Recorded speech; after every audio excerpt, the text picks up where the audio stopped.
Hey, what's going on guys, Migzuba here, and in today's video we're going to be taking a look at a Lorehold or Boros aggro deck for standard best of one. So I just got absolutely dumpstered by a deck just like this. They curved out 1-drop, like Dog, 2-drop Professor Symbiology, Tutor, I think it was this card, yeah, Spirit Summoning, into this, and then WINOTA, 3 procs, killed me with like 2 Blade Historians, and I was just my jaw just dropped. I was like, that is disgusting. I have to make it, and we have to make a video on it. So I've actually did a little bit of research before building the deck, and I have seen a couple builds here and there, and I'm taking some stuff from them and putting my own little spin on it. So we'll get into the list. At its core, we are a WINOTA aggro deck. So we need a mix of humans and non-humans in order to proc WINOTA. For those of you that don't know, basically you attack with a non-human and it searches the top, I think it's like 6 cards of your library, and then you get to put a human onto the battlefield. So at our 1-drop spot, we have the Dog. Amazing card, non-human, can grant anything protection, procs WINOTA, super good. I'll say it for similar reasons. Also has lifelink, really solid, can grant protection and non-human. Usher of the Fallen, again, non-human, cheap, aggressive body. We are just trying to get our opponents dead pretty much on turn 4 as soon as we can, and we want as many early cards, or as many cheap cards in the early game to proc WINOTA. Now on 2, we have the Aspirant. Aspirant is a human you can get off WINOTA. It's not one of your better hits, but it is a very powerful body, especially just for curving out on turn 2. It won't proc your WINOTA, which is unfortunate, but just a really solid ability on a creature to put counters on everything. You guys know this card. New card, we got Professor Symbiology, right? So when it ETBs, you learn. Now, this card isn't a human, so that's important for procking WINOTA, and we have our little learn sideboard. So we'll go through it. We have Reduced to Memory. We get to exile target non-land permanent, and then its controller gains a 3/2 red-white spirit creature token. So it's kind of like a Skyclave Apparition, but it can exile anything for any cost, and they get the token right away. It can be sort of like spur-of-the-moment removal. Let's say you need to kill an Ember Cleaver, a Great Henge, or whatever it may be. It's just good to have the option here. Starts from scratch. I expect at least one time during the format to fetch this and kill someone, because it can deal 1 damage to any target. If not, we can destroy an artifact. Really, it's more here for the ping because we have main deck artifact removal, but you know, always a good option. We have the Spirit Summoning and the Inkling Summoning. Both of these cards basically get you a turn 3 play that procs WINOTA in the fact that they're non-humans. This one is, well, they cost the same thing. This one can be easier to cast if you, I mean, it can cast for anything. This one you need double white, so you have to be careful. This one is only going to be better when you need a flying creature. This one's just better statted all around. So you have the option. If you really just want 2 Spirit Summonings, go for it. If you only feel like you need one of these, that's also fine. There's a bunch of good lessons to have. We have Illuminate History. So discard any number of cards and then draw that many cards. If there are 7 or more cards in your graveyard, you create a 3/2. So this can help us find WINOTA, it can help us get deeper into the deck, and help us not exactly restock, but give us some card selection, and in the mid to late game, maybe give us a body that may or may not proc WINOTA, depending if we have one. Introduction to Annihilation, again, just very, very versatile removal. Sometimes you don't want to give your opponent the 3/2. You can get an opening and attack for a lethal, and the card in hand doesn't matter because they're tapped out. I think it's worth having at least 1 copy of this, even though it's at a bad rate, and it is like a -1, essentially. It can get you in for lethal, so it's worth running. And Mascot Exhibition, just get a lot of tokens, close out the game. I don't expect to fetch this too often. Honestly, most of the time we're just fetching one of these cards and like maybe removal. But yeah, all this stuff is good to have in the board as an option off the Professor. So really big fan of this card. 2 mana 2/1 on the play, amazing, very aggressive body, and it replaces itself. We have Rip Apart. So the fact that this is a sorcery is kind of the balancing aspect for it. So 1 red, 1 white. We get to choose one, either deal 3 damage to target creature or planeswalker, or destroy target artifact or enchantment. So extremely versatile removal, and we're only running 2 copies of it, and it'll pretty much always have a target, whether that be artifacts, enchantments, or creatures, or planeswalkers. If your opponent doesn't have any of those things, then they're literally just not playing to the board whatsoever. We have Spellbinder as one of our newer cards and a WINOTA hit. We get to look at the opponent's hand, exile a non-land card from it, and then basically, as long as that card remains exiled, so pretty much forever, it costs 2 more to cast. Now, this tax sticks even when Elite Spellbinder's gone, so it's a pretty solid card to have. 3 mana, 3/1 flyer is a very good aggressive body. Then cards you know and love or hate, basically removal spell on a creature that procs WINOTA, removal spell on Stomp, and then we have the creature that procs WINOTA. Obviously, Winota and Blade Historian. So this is just like 4 Boros mana. Attacking creatures you control have double strike. We run this basically because it's a human to proc off Winota. Hopefully we get a massive hit and give everything double strike. So, mana base. I see a lot of aggressive decks running this exact style of mana base where we run a couple basics, these snarls for the most untapped potential and pathways. So we're going to try it out. Yesterday's deck was aggressive, or sorry, not yesterday, 2 days ago's deck was aggressive, but I wasn't exactly committing to the snarl mana base. Here I'm going to try it out because I want to test decks with less snarls and more snarls, and we're going to see how it goes. So guys, deck list will be in the description down below as always. If you like the deck, be sure to drop a like on the video and consider subscribing. It motivates me to make more content. So that's going to be it for me, guys. Let's get into some games. Oh boy, we hit one more land and we're doing it. Okay, we start off nice and easy with our dog. Got a nice 1, 2, 3, 4 curve. Looking like a mono white mirror. Nope, just the fox. And there's land 4. So do you think they'll block if we attack?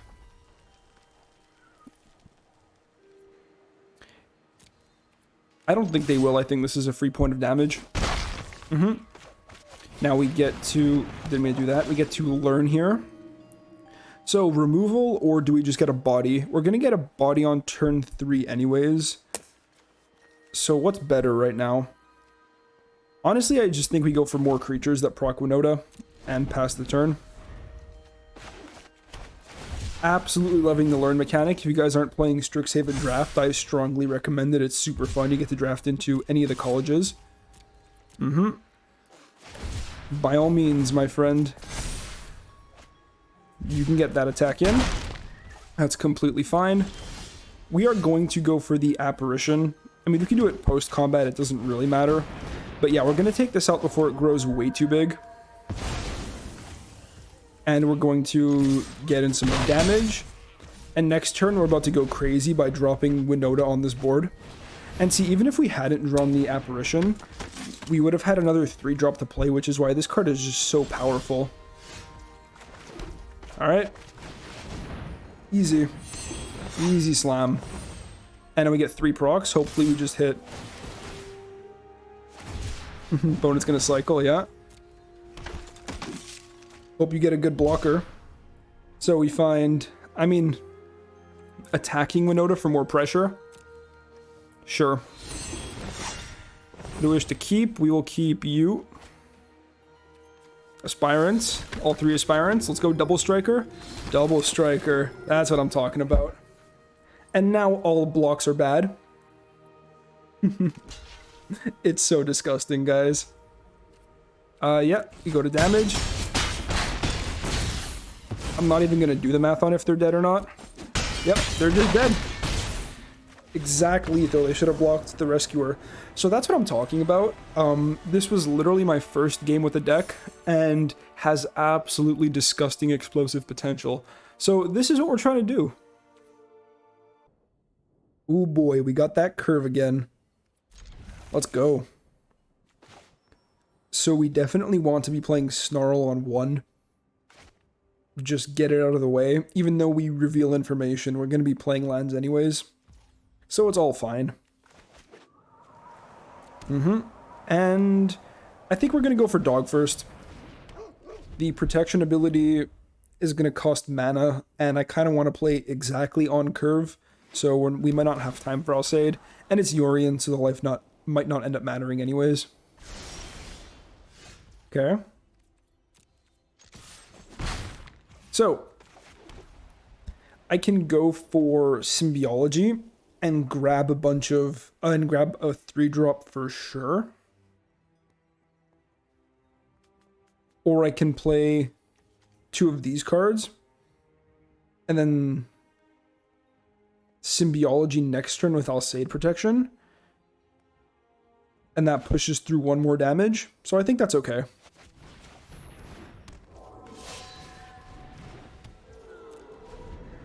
It means we play a little bit off curve, but I actually think this is fine. Opponent goes for the Florahedron.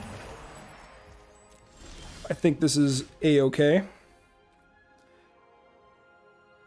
Okay. We're going to be aggressive. We're giving up on a WINOTA proc, but I think that's fine. So is it worth protecting? I think we protect with Alsaid, but not the dog because the dog is free sacrifice. So pro green. Slows down their ramp as well, so that's all fine for now. We're going to put this on red and hold the plains in case we draw a Snarl for it to enter untapped. Symbiology, and now what? I think just more threats is fine.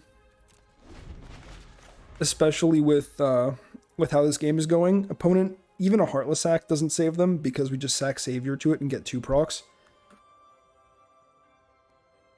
So they are in trouble if they can't... Essentially, I don't even know what they would have to do to counter WINOTA. Like, play untapped blue and then full mana Mystical dispute me. And it... Oh, they're ramping? Ooh, you could just be dead here. They could just be dead here. Okay, so they are Sultai. Fair. And, yeah, so the Snarl thing actually did come up, which is hilarious. Play our WINOTA out. And let's get those procs. Spellbinder, nice. Ooh, so what do we take? I guess Ultimatum, right? Unless we have to take Omen so they can't find an answer. Maybe I'm overthinking it too much. Yeah, okay, I guess the Spellbinder decision just pissed them off. Because look, this is the rationale here. They could just be done on board depending on what our other 2 WINOTA procs hit. But yeah, we could take this and they're only casting it on 9 mana, which is never going to happen, especially against this board state. But I actually think the correct play is just take Omen of the Sea to stop them from digging for a board wipe. Which is weird, but we're going to kill them way before they can resolve Ultimatum. So, a very cheap low to the ground hand. Double dog and Aspirant, so we're on a different kind of plan, but I think this is okay. If we draw a note off the top, we're chilling, and even drawing Blade Historian, just it's like, it's not bad. So we reveal, and play out the dog. In the aggressive decks, I'm a massive fan of the Snarl. I think it's really cool. And this could be Witherbloom Sacrifice.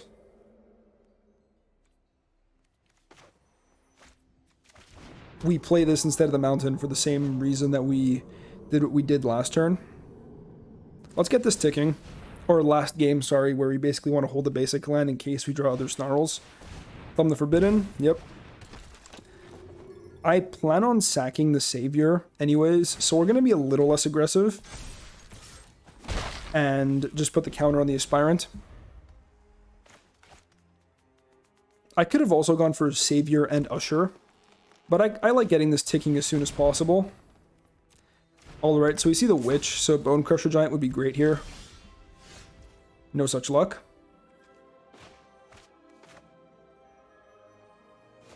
We can play this up because we drew another basic.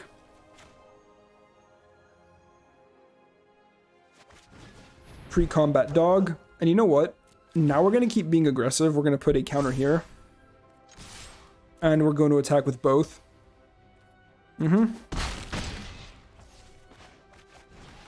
Alright, Usher, by the way, this pre-combat, because if they made a block, we'd sacrifice to whatever they blocked with.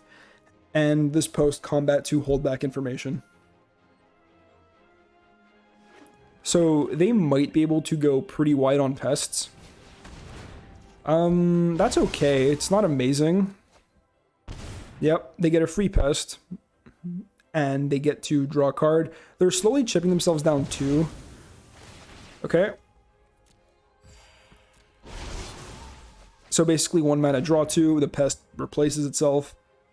So they're trying to find their combo pieces. We don't have WINOTA next turn, but we have the next best thing. Yep. Again, we can hold land here. And I'm also a 23 land deck, so drawing 6 lands is pretty uncommon. But yeah, obviously we play this pre-combat. Where do we want our counter to go? We could put it on the dog, but we're giving everything double strike anyways. I think we just go to the Usher. It could have been the Aspirant too. Actually, maybe it was the dog. Just to make all their blocks really bad. But yeah, this is okay. Village rights, yep. Good village rights. They gain a lot of life, but they're about to take a pretty big hit.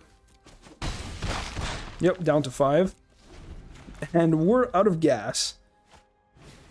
Okay, Witherbloom Apprentice. Takes up half their mana unless they have untapped land. 2 Witherbloom Apprentices. Doesn't look too great in the face of all of this. 1 green mana. Okay, ooh, Heart's Desire. Alright, they kind of pop off because Heart's Desire is a sorcery. Cool.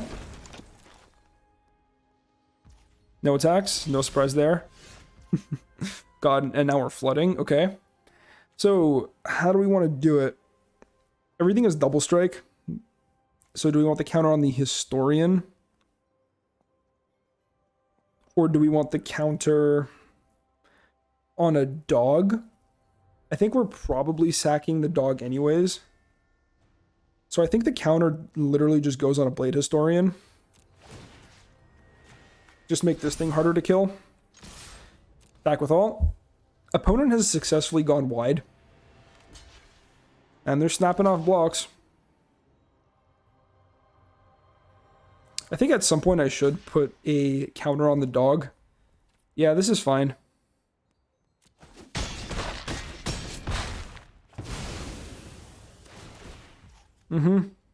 They gained some life. So yeah, maybe it was better to put on the dog to have an actual trade. We boast. Play untapped Snarl. And yeah, we very much so have flooded. Now, at least Usher has something to do. Okay, Bastion. By the way, if you guys are interested in this type of deck, I'm planning on making one within the week, so stick around for that. Lots of life gain. And lots of chump blocking. Okay. Care to attack? Aw. Ooh, Apparition. Apparition. That's a good one. So, do we take out the Witch to stop them from going even wider, or do we take out the Bastion of Remembrance? We're about to have a Lovestruck Beast problem. And they're almost out of instants and sorceries, so I do think we just go for the Bastion to stop them from killing us.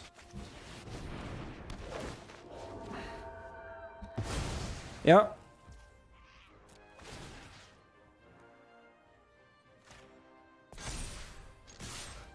And we turn them all sideways. Yep, lots of chump blocks, but eventually the opponent's going to run out. And they're still taking 4 here.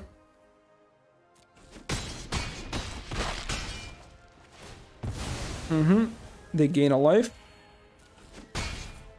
Okay, we boast. And, I mean, I guess at this point, if we draw a Snarl, it's whatever if it enters tapped. So we're going to play this to quote-unquote withhold information. Okay, another Dean. Cool. Are we about to see some Lovestruck Beasts come down? We are. Alright. Second Lovestruck Beast is down. So yeah, they're just dead to us going really, really wide now. Because they don't have any Magecraft. They were supposed to gain a lot of life off that Bastion, so I'm happy I took it. But yeah, they have like block, block, block, block, block.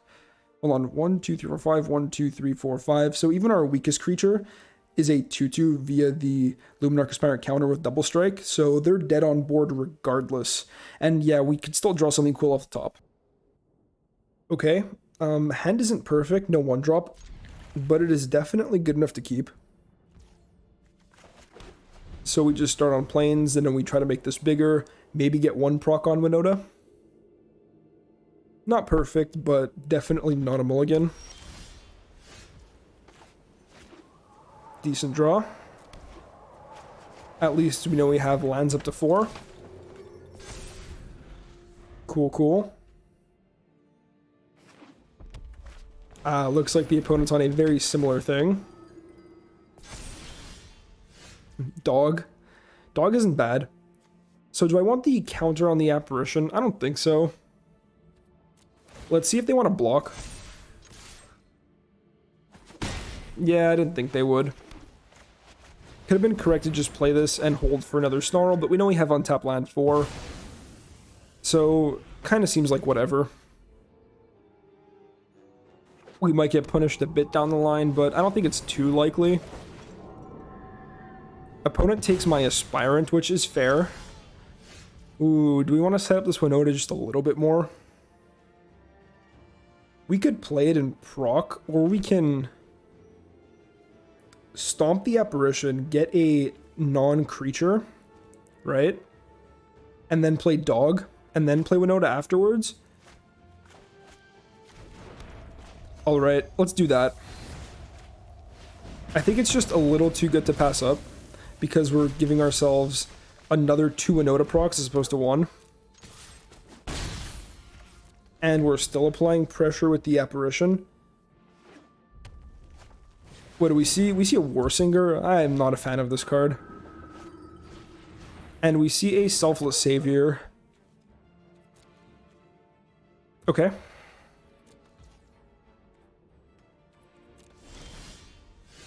Am I gonna play Apparition and take it? I'm legitimately considering it. No, we can just go so over the top with WINOTA. Just get 3 procs and they're probably dead. And then we can follow up with one of these. Like it's not gonna be too close. Yep, Blade Historian. Blade Historians, opponents out of here. They don't want to see my WINOTA. Alright. Cool. Yeah. So I'm glad I took that turn off to basically deal with their board and play dog. And yeah, I definitely do think WINOTA is the play here, even though like they might get an attack back, might get another creature. I just think we get so much value, like they're just dead. Oh man, am I gonna keep this? Double Aspirant. If we draw 1 red source, we have Bone Crusher Giant. If we draw any other land, we have 2 Spellbinders. Alright.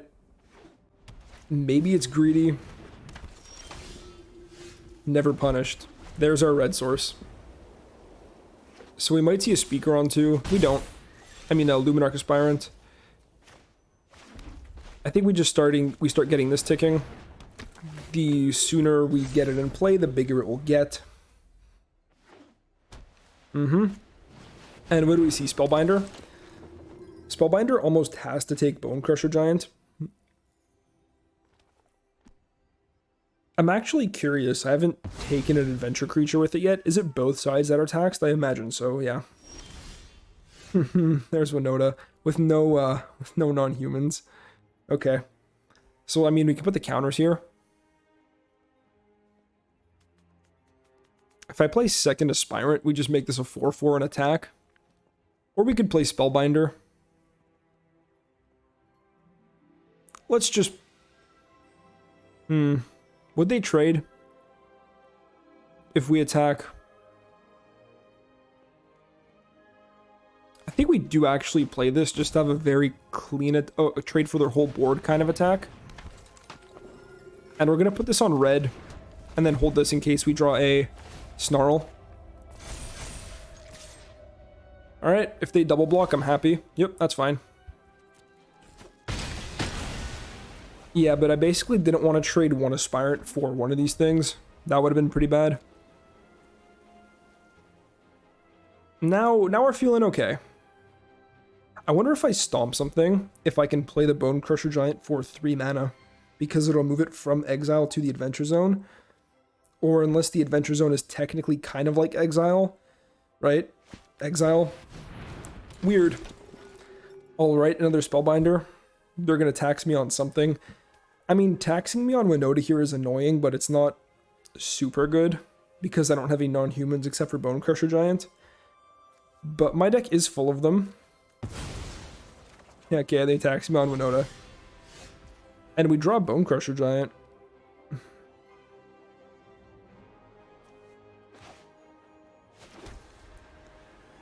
So, do I just stomp this thing and get in for damage? I think so. But this deals with a Luminarch Aspirant. We have another Bone Crusher Giant. Let's play the expensive one. If we draw another land, we might have 2 spells next turn. And it does. Okay, so this does become a 3 CMC creature. Good to know. So that might work. Oh, this is going to be pretty interesting for like Lovestruck Beasts and Brazen Borrowers and stuff like that. Brazen Borrowers, sorry. And they have 3 cards in hand. We have like pretty much 5 if you include Stomp 6. So we're looking pretty good. The Apparition, not great in the face of this. Especially if we find untap land. And there we do. Okay. Show me what you got.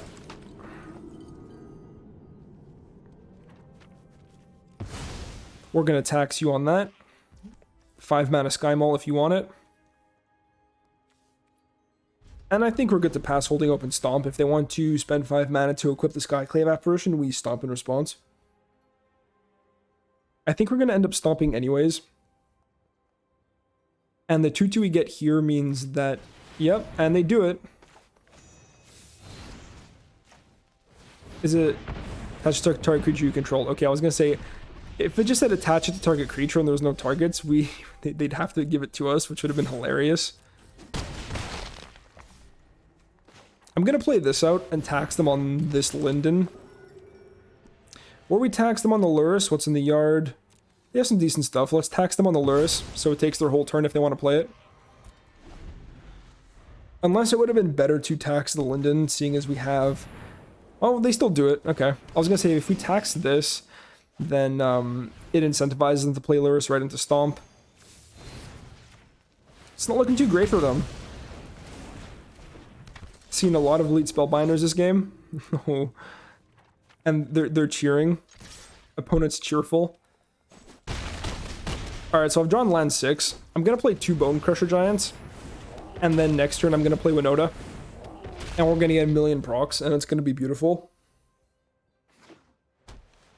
That's not a good draw. There you go. You gain that life, mate. You show me. They have no tax on this. They should have played it pre-combat.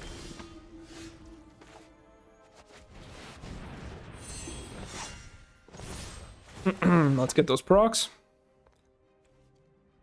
Attacking. Spellbinder doesn't do anything, but it's a flyer. Let's go Double Striker. Dang, I'm gonna decline this. No Double Striker in the top like 18 cards-ish minus the top 30, no Double Striker? Sad times. Well, I still think this is correct. They're gonna go up to 10, and they're gonna take a lot. Give them some love. Hey, you're lucky I didn't hit a Double Striker, you'd be dead as hell. Alright, and we close, even though we don't hit the best Winota proc in our deck, just to show the raw power of that card. And we rank up to tier 2, I swear. I'm gonna ride this deck all the way to Mythic. It's just disgustingly powerful, no joke. Okay, we're gonna need to draw some lands, but I like it. Not bad. We don't have Winota, but every land in our deck will produce either of these colors of mana. And if we need to remove something, we have Rip Apart. So this can be a lot of things now. Might still be cycling, but it's not likely. Could be Rogues. Rogues is getting very popular. And it could be the Orzhov / Silverquill Spellcraft deck. We'll see what we're up against. We are going to need to draw some lands, but it's not like we're in a crazy rush to do so. Rogues. Okay. Very good. And we're going to play this on... Well, we might get punished for putting this on white, but I have way more white than red, and this is going to be a red source, so... Alright, we're going to go for the Aspirant, and we hold Mountain in case we draw Snarl. Putting counter here. Again, you guys have seen this play pattern enough where I just prefer my counter on the Aspirant. Because I do plan on sacking this. And we'll see what the opponent has. Rune Crab. Rip Apart. Alright, we're gonna need one more land at some point, and the opponent's gonna just mill me for 6. Hey, there was our land and a Bone Crusher Giant. Both pretty good cards in this matchup.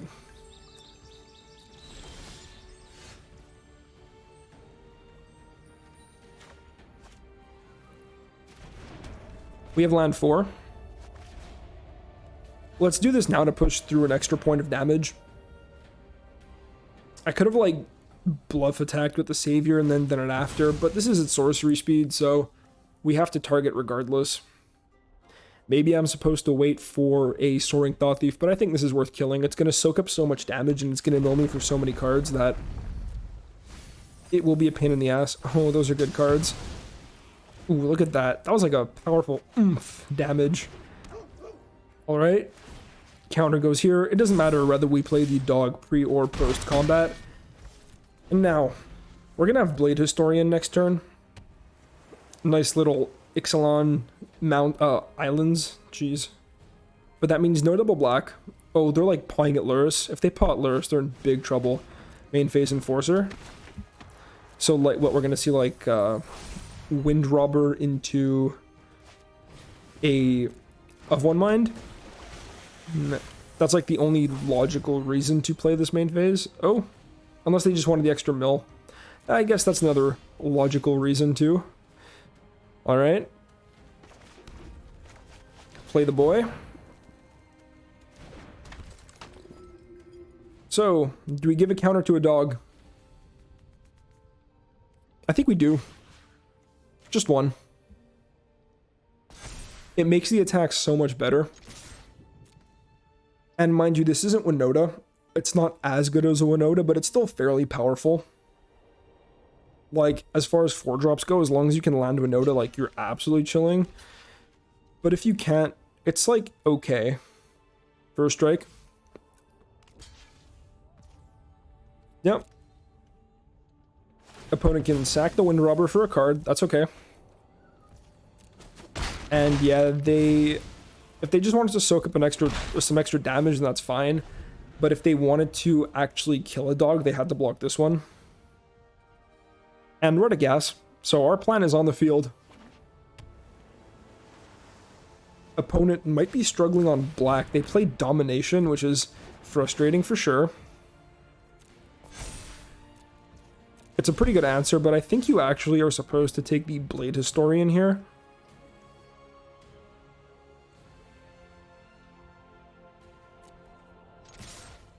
Everything is double strike. 3, okay. What do we got? Opponent's on 3. We cannot kill them with start from scratch. Its controller gains a 3/2 red and white creature spirit token. Its controller, okay, not its owner. So, alright, we don't want to exile our old card. Do we actually just grab this and make another 3/2? Discarding any number of cards, it's not exactly great. We're on 5 mana. I think it is just this. Just add another threat to the board. Say go. Opponent doesn't have Brazen Borrower, and I think it's better than a flyer just because of the raw stats and double strike. I don't even know if we had double white up there. I think we did, but regardless, this is fine. The hybrid Boros mana cost. What you got? Of one mind? Yeah, the opponent's dead. I don't really see any conceivable way of surviving this.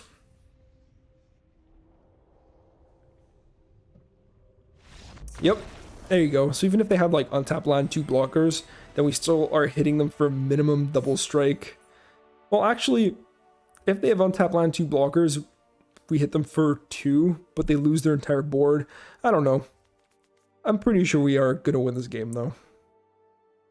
Alright, guys, and we are back, and oh my god, this deck was so fun and so powerful. Really feels great to play with some new cards.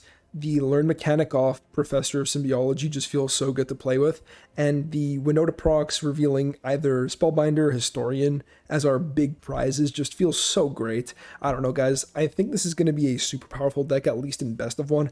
we have to see how best of 3 is going to develop. I don't know how many sideboard card slots are going to be worth running.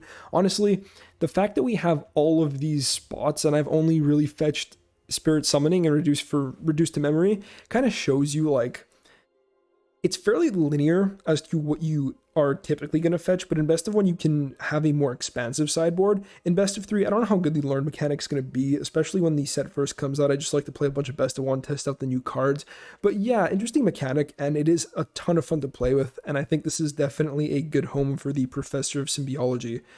As a lot of people predicted, this card is a beast, especially coupled with WINOTA, and I think the mana base is actually perfect. Not being too stressed about our lands entering tapped or not, it feels really good. And we have 4 potential tap lands. They're kind of like Fabled Passages, but allow us for early mana fixing, which felt really good. Honestly, this felt better than Fabled Passage, especially if you saw my old Boros aggro videos.